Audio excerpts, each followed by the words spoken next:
The rocky spur of Hartmannswillerkopf is a peaceful place with a view over the River Rhine. The border between France and Germany is nearby.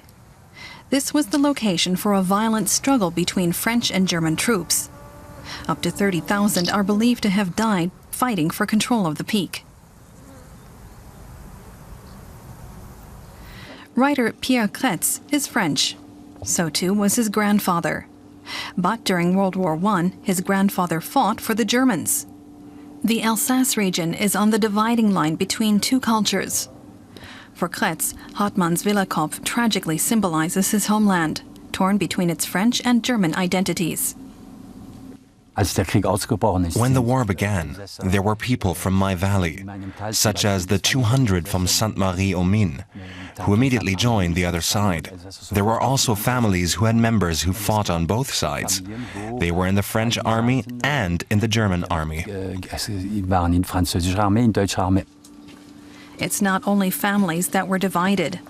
The battle line drawn through Hartmannswillerkopf is still visible today. The summit is scarred by trenches, bomb craters, and bunkers. In late 1914, French troops occupied the strategically important peak. The German army responded with a counterattack. What followed was a bloody battle.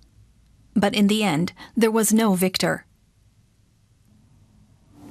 The trauma of war was a constant theme in letters written home by the soldiers of Alsace. Shrapnel was flying all around us. Our commander gave the order to go. I was shaking with fear. We all knew that was practically a death sentence for many of us. I was most afraid of getting a stomach wound, because that meant I would die painfully after 2 or 3 days.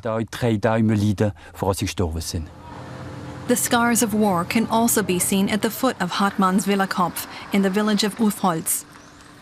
It was completely destroyed during the First World War. Destroyed apart from this house, a former first aid station.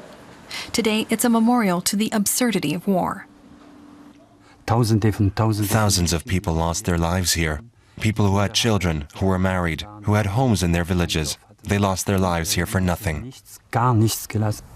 And that's why the French call Hartmannswillerkopf La Montagne de la Mort, the mountain of death.